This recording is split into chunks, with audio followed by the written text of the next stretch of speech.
Good morning, friends. My name is Steve and I'm the minister here at Knox Presbyterian Church, and it's great to be able to gather together to mark Good Friday. For those who aren't familiar with how this format of the service will work, it will essentially be stepping through the story from the Gospel of John and singing some songs along the way, as well as a short children's story in there as well. But as we start, I'd invite you to join me in a responsive reading. Your responses will be in a light yellow colour. So just as the Spirit drove Jesus into the wilderness, the Spirit sends us into places of uncertainty where we confront our weakness and insecurities. On his last night, Jesus showed us what love in action looks like. It looks like kneeling and serving. It looks like dealing with the dirt from our travels. It looks like washing clean what we prefer to avoid. Even knowing that death was near, Jesus asked for no special favours. We humbly served his friends in love. When we are tempted by privilege and entitlement, believing we deserve more, let us remember what love looks like. Kneeling, serving, caring.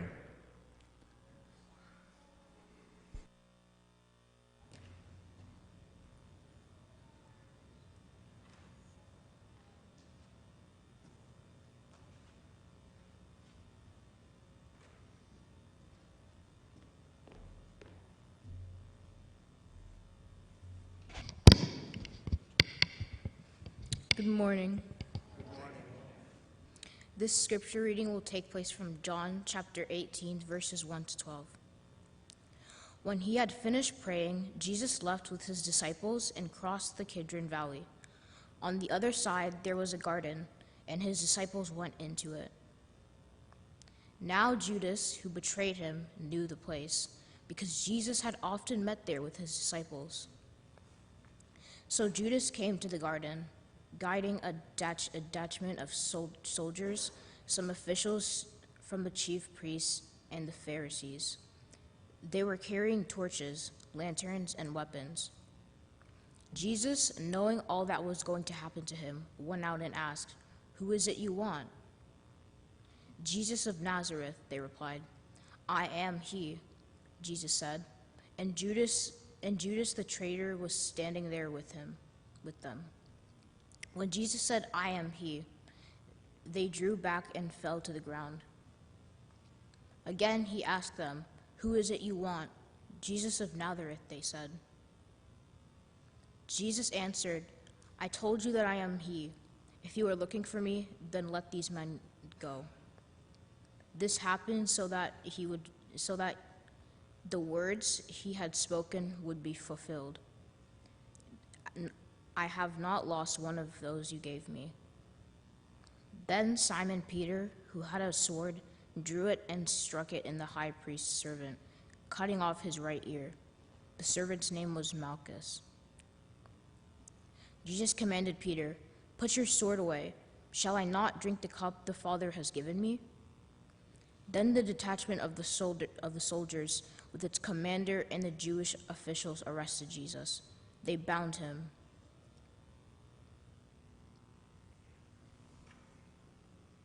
I invite you to stand as you're able as we sing this song.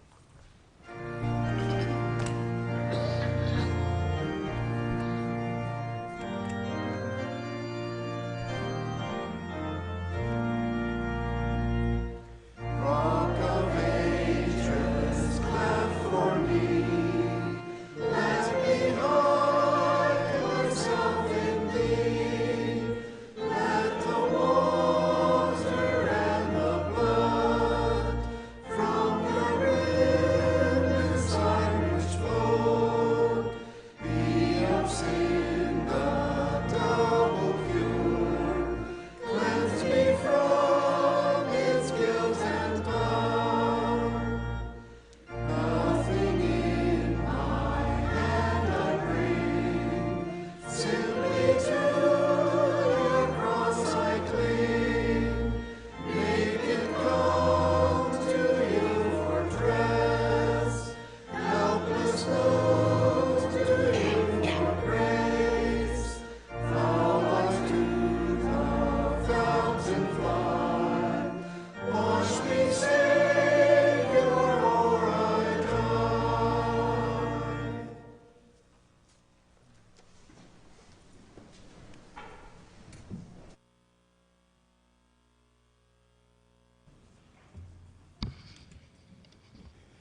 and brought him forth first to Annas, who was the father-in-law of Caiaphas, the high priest of that year.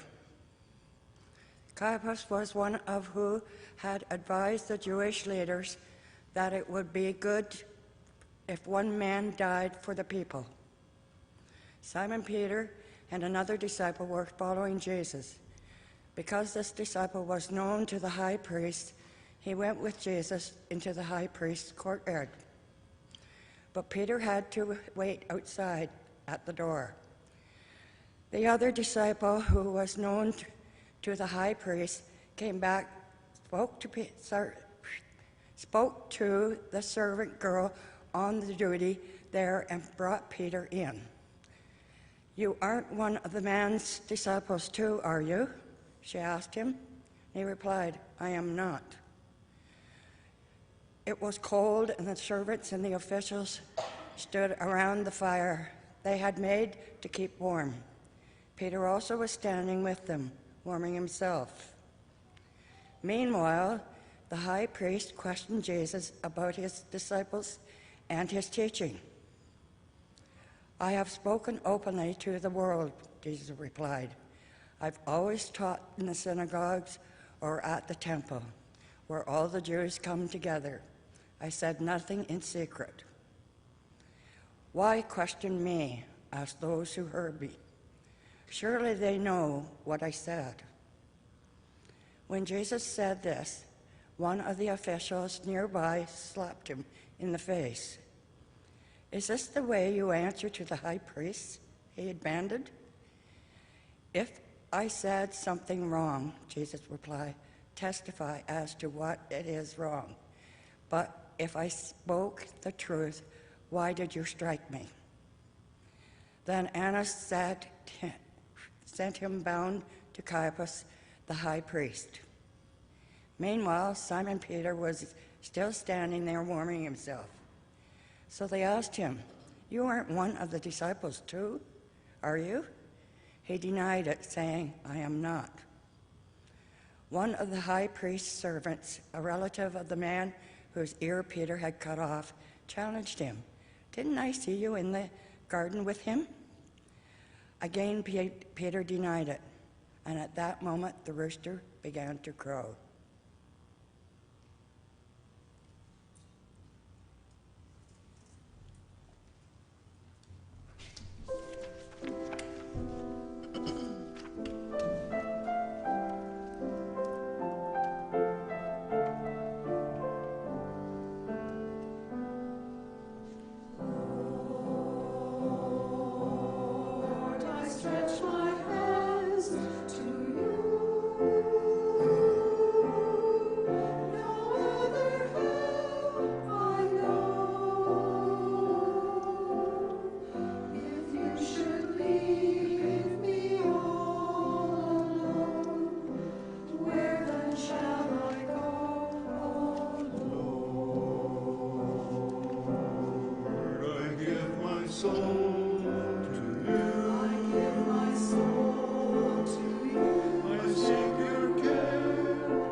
Help me on.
Then the Jewish leaders took Jesus from Caiaphas to the palace of the Roman governor. By now it was early morning, and to avoid ceremonial uncleanliness, they did not enter the palace because they wanted to be able to eat the Passover. So Pilate came out to them and asked, "What charges are you bringing against this man?" "If he were not a criminal," they replied, "we would not have handed him over to you." Pilate said, "Take him yourselves and judge him by your own law." "But we have no right to execute anyone," they objected. This took place to fulfill what Jesus had said about the kind of death he was going to die. Pilate then went back inside the palace, summoned Jesus, and asked him, "Are you the king of the Jews?" "Is that your own idea?" Jesus asked, "or did others talk to you about me?" "Am I a Jew?" Pilate replied. "Your own people and chief priests handed you over to me. What is it you have done?" Jesus said, "My kingdom is not of this world. If it were, my servants would fight to prevent my arrest by the Jewish leaders. But now my kingdom is from another place." "You are a king then," said Pilate. Jesus answered, "You say that I am a king. In fact, the reason I was born and came into the world is to testify to the truth. Everyone on the side of truth listens to me." "What is truth?" retorted Pilate. With this, he went out again to the Jews gathered there and said, "I find no basis for a charge against him. But it is your custom for me to release to you one prisoner at the time of the Passover. Do you want me to release the king of the Jews?" They shouted back, "No, not him.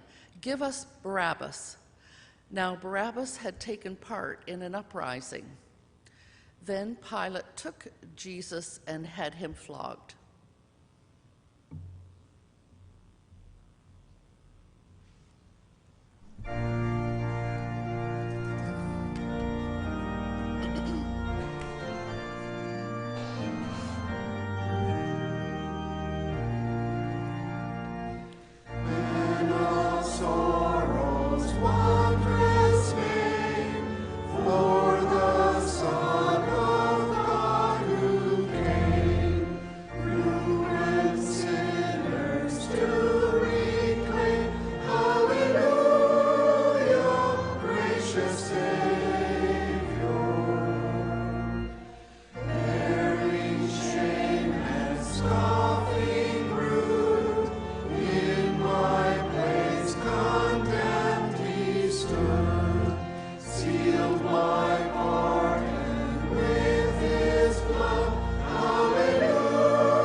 The soldiers twisted together a crown of thorns and put it on his head.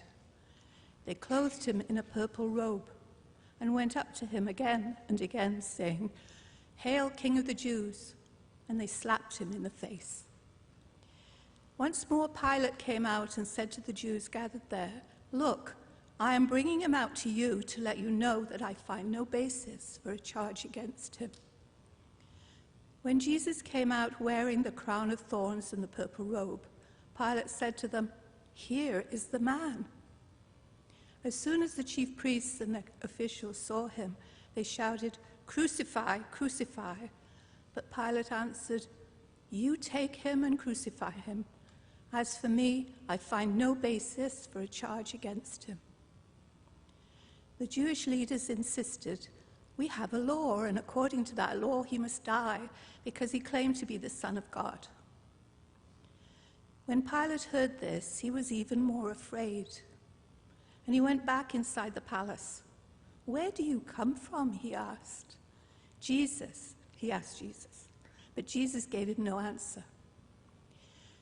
"Do you refuse to speak to me?" Pilate said. "Don't you realize I have power either to free you or to crucify you?" Jesus answered, "You would have no power over me if it were not given to you from above. Therefore, the one who handed me over to you is guilty of a greater sin." From then on, Pilate tried to set Jesus free, but the Jewish leaders kept shouting, "If you let this man go, you are no friend of Caesar. Anyone who claims to be a king opposes Caesar." When Pilate heard this, he brought Jesus out and sat down on the judge's seat at a place known as the Stone Pavement, which in Aramaic is Gabbatha. It was the day of preparation of the Passover. It was about noon. "Here is your king," Pilate said to the Jews. But they shouted, take him away, crucify him." "Shall I crucify your king?" Pilate asked. "We have no king but Caesar," the chief priests answered. Finally, Pilate handed him over to them to be crucified, so the soldiers took charge of Jesus.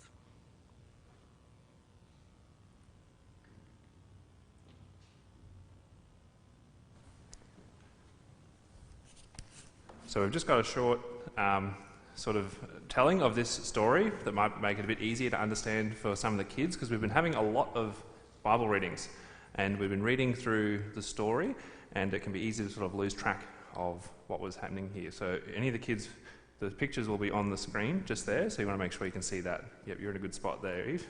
That's good. And the thing that we learn about here on Good Friday is a bit of a different church service than what we normally have, because it's all about the cross, which is why we have a cross over there in the corner. We have the crown of thorns, and we have all these things that remember, or help us to remember, the way that Jesus suffered and died, was treated very harshly, very unfairly, but did all of these things out of love for us. So let's hear a story about the way of the cross. The way of the cross began in a garden. Jesus prayed and prayed and prayed while his friends slept. And one friend who had not been praying or dreaming, his name was Judas. Judas had been plotting and scheming. He led the guards to grab Jesus. And again, for kids, if you're listening, you would have heard that was the first Bible reading we had, talked about that bit. And then they dragged Jesus before the chief priests and Bible experts, and they asked Jesus, "Are you the Son of God?" asked the expert. Meanwhile, while all this was happening, one of Jesus' friends named Peter joined the crowd in the courtyard. And then someone asked him, "Are you a friend of Jesus?" asked a girl. "No," said Peter. "Jesus is not my friend." And when Peter said this, a rooster crowed.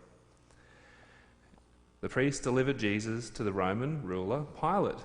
He was kind of like the boss in the area, so that's who Pilate was. So they delivered Jesus to the Roman ruler, Pilate. "He's no king," cried the crowd. "Send him to the cross." "He's no criminal," whispered Pilate's wife. "Just let him go." And then Pilate asked Jesus, "Are you the king of the Jews?" "And if you say so," replied Jesus. Pilate kept on asking questions, but Jesus gave no answers. Pilate gave up on his questions and handed Jesus to the soldiers. And we just heard that bit in the last Bible reading that was just shared with us. So in the next few Bible readings, this is what we're going to hear about, kids. So the soldiers wrapped Jesus in a royal robe and placed a crown upon his head. It wasn't a normal crown you would put on a king, because the soldiers were making fun of him. This was a crown of spikes and thorns. "Hooray for the king," laughed the soldiers. Jesus then had to carry the cross. The cross Jesus had would have been much bigger and heavier than the one that we have just there. And Jesus couldn't carry it on his own. But a man called Simon from Cyrene was passing by, and the soldiers stopped him and forced Simon to to carry this cross with Jesus. The women of Jerusalem also gathered to comfort Jesus. Jesus could not comfort them in this time. Jesus was hung up on the cross, and while he was up there, one of the other people who was up there talked to him. "Jesus, remember me when you enter God's kingdom," said another criminal who was also on the cross, who was going to die. "Soon we will stand together in the king's garden," promised Jesus. Jesus looked down from the cross, and from there he saw two people who he loved, and two people who loved him back. He said to Mary, his mother, "Woman, John is now your son." And he said to John, "My friend, here is your mother." So basically what Jesus was telling John and Mary at this time is they needed to look after each other in this time. And so from that day on, Mary lived in John's house. Jesus died on the cross. And then a man called Joseph from Arimathea and Nicodemus, the Pharisee, took the body of their friend Jesus. They placed him in a linen cloth and placed him in a garden tomb, and the tomb was sealed with a heavy stone. The way of the cross led Jesus to this tomb. His friends had abandoned him and said they didn't know him. Lots of very unfair things had happened to them. Jesus didn't do anything wrong, but that is where he ended up. It's very sad. But the reason why we call this Good Friday is because we believe and hope that the story doesn't end here, that actually this is just the beginning. But we have to wait until Sunday to hear the next part of that. So, the next thing we have is another Bible reading that will continue to remind us of what the way of the cross looks like.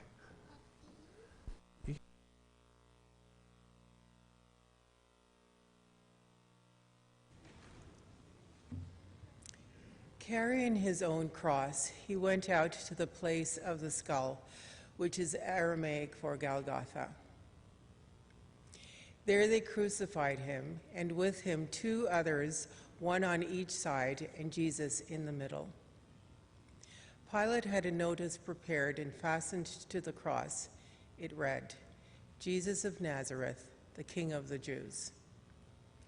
Many of the Jews read this sign, for the place where Jesus was crucified was near the city, and the sign was written in Aramaic, Latin, and Greek.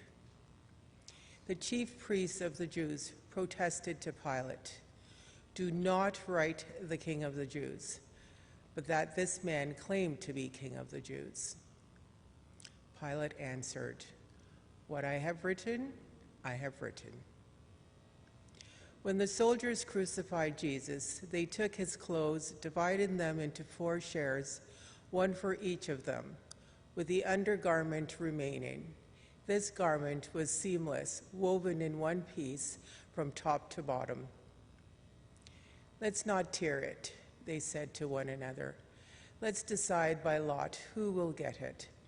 This happened that the scripture might be fulfilled that said, "They divided my clothes among them and cast lots for my garment." So this is what the soldiers did. Near the cross of Jesus stood his mother's sister, Mary, the wife of Clopas, and Mary Magdalene. When Jesus saw his mother there and the disciple whom he loved standing nearby, he said to her, "Woman, here is your son." And to the disciple, "Here is your mother." From that time on, this disciple took her into his home. Later, knowing that everything had now been finished, and so that scripture would be fulfilled, Jesus said, "I am thirsty." A jar of wine vinegar was there, so they soaked a sponge in it, put the sponge on a stalk of the hyssop plant, and lifted it to Jesus' lips. When he had received the drink, Jesus said,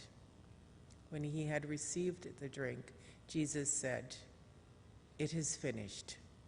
With that, he bowed his head and gave up the spirit.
reading from the Bible, John chapter 19, 31 to 42.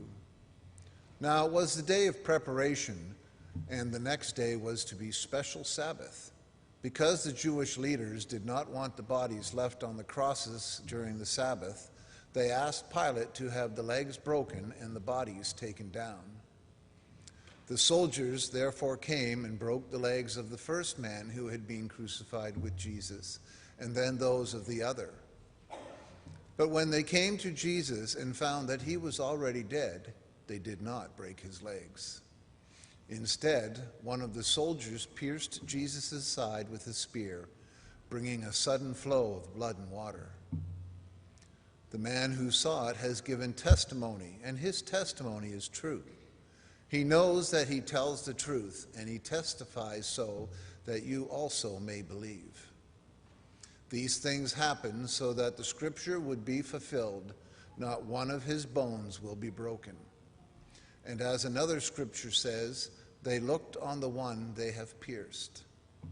Later, Joseph of Arimathea asked Pilate for the body of Jesus. Now Joseph was a disciple of Jesus, but secretly, because he feared the Jewish leaders. With Pilate's permission, he came and took the body away. He was accompanied by Nicodemus, the man who had visited Jesus at night. Nicodemus brought a mixture of myrrh and aloes, about 75 pounds. Taking Jesus' body, the two of them wrapped it with the spices in strips of linen. This was in accordance with Jewish burial customs. At the time where Jesus was crucified, there was a garden, and in the garden a new tomb, in which no one had ever been laid. Because it was the Jewish day of preparation, and since the tomb was nearby, they laid Jesus there.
The light of the world has come, but has encountered sin, brokenness, and the cost of evil in creation and in humanity. The question for humanity remains, is God done with us? Or will there be hope? May we go from here as those who wait on God's answer when human sin and brokenness encounters and comes clashing up against God's attempts at reconciliation, forgiveness, and new life. We'll see you on Sunday.